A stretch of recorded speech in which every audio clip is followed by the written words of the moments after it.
Assalamualaikum warahmatullahi wabarakatuh. Saya perwakilan kelompok 10 dan saya akan memperkenalkan nama kelompok saya, yaitu yang pertama saya Sri Marani, Heni Wiyandari, Prastiwi Jayu, dan Reni Miller. Di sini saya akan memperjelaskan materi yang diberikan oleh dosen saya, yaitu dimensi laia, dimensi insaniah, serta nilai-nilai dalam ekonomi Islam. Yang pertama, dimensi laia.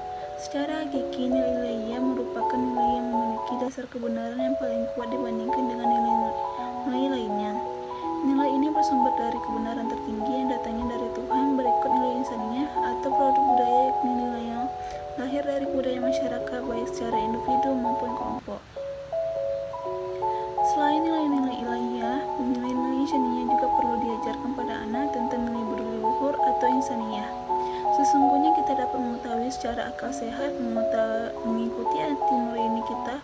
Adapun nilai-nilai insaniah yang patut ditanamkan kepada peserta didik diantaranya adalah silaturahmi, yaitu pertalian rasa cinta kasih antara sesama manusia, khususnya antara keluarga, kerabat, tetangga, dan lain-lain. Sifat utama Tuhan ialah kasih atau rahim, ramah, dan lain-lain. Sebagai satu-satunya sifat ilahiyah yang diwajibkan sendiri atas dirinya, maka manusia pun harus cinta kepada sesamanya, agar Allah cinta kepadanya. Yaitu yang pertama, al-ukhuwah, yaitu semangat persaudaraan lebih kepada sesama orang yang beriman atau biasa disebut ukhuwah Islamiyah. Yang kedua, al-musawah, yaitu pandangan bahwa sesama manusia tanpa memandang jenis kelamin, kebangsaan, atau kesukaannya, dan lain-lain. 3. Al adalah wawasan yang seimbang atau balance dalam memandang, menilai atau menyikapi sesuatu atau seseorang dan seterusnya. Sikap ini juga disebut tengah, was, dan Al-Quran juga menyebutkan bahwa kaum beriman dirancang oleh Allah untuk menjadi golongan tengah, umat wasatan. 4. Husnu al-zan, yaitu berbaik sangka kepada semua manusia. Berdasarkan ajaran agama, bahwa manusia itu pada asal dan hakikat aslinya adalah baik, karena diciptakan Allah dan dilahirkan atas fitrah kejadian asal yang suci. 5. At-tawaddu, yaitu sikap rendah hati. Sebuah sikap yang tumbuh karena keinsafan bahwa segala kemuliaan hanya milik Allah.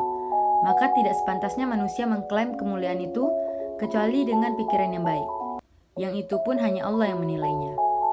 6. Qawamiyah, yaitu sikap tidak boros, israf, dan tidak perlu kikir kotor dalam menggunakan harta, melainkan dengan qawam, menggambarkan bahwa orang yang boros adalah teman setan yang menentang Tuhannya.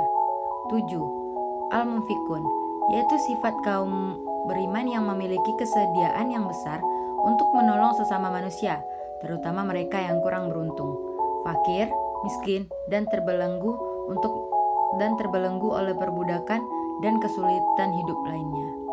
Dengan mendermawakan sebagian dari harta benda yang dikaruniakan dan diamanatkan kepada mereka, sebab manusia tidak akan mendapatkan kebaikan sebelum mendermawakan sebagian harta yang dicintainya itu.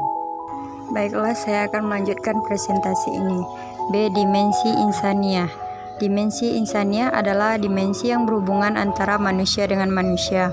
Menurut Al-Maududi 1983, pendidikan agama yang mengandung nilai-nilai ilahiyah dan insaniah yang patut diajarkan di sekolah yang diambil dari sumber ajaran agama Islam antara lain adalah penghayatan akan makna iman dan takwa, agar anak mempunyai komitmen akan ajaran agamanya, sikap tolong-menolong dalam berbuat kebajikan, agar anak peka akan realitas sosial yang terjadi di sekelilingnya, sikap husnuzon, baik sangka, agar nilai-nilai ukhuwah tetap terjaga, menghargai diri dan orang lain, agar nilai-nilai insaniah dapat bersemayam pada diri setiap anak, menerima tanggung jawab bagi perbuatan yang dilakukan sendiri agar kebiasaan dengan yang dilakukannya. Nilai-nilai insaniah terdiri ada 5, antara lain yaitu penghayatan akan makna iman dan takwa, agar anak mempunyai komitmen akan ajaran agamanya dan pergaulannya. Kedua, menjaga diri sendiri dan melindungi di lingkungannya, agar tumbuh jiwa amanah pada diri anak tersebut. Ketiga, ketetapan waktu mengerjakan tugas pelajar, agar tumbuh dengan sikap kedisiplin dalam menjalankan kehidupan yang dilakukan sehari-hari. Keempat, sikap tolong-menolong dalam perbuatan kebijakan agar anak peka dalam lingkungan sekitarnya.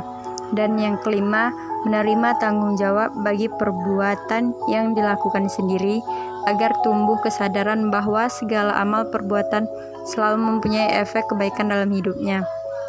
Sikap-sikap tersebut hendaklah sudah ditanamkan kepada siswa sejak dini, ditanam kepada dirinya sejak dini. Dengan ini diharapkan agar dapat mempersepsi dunia berdasarkan kerangka noratif agama yang diyakininya. Sekian dari kelompok kami ucapkan terima kasih. Bila ada kata yang kurang mohon dimaafkan. Wassalamualaikum warahmatullahi wabarakatuh.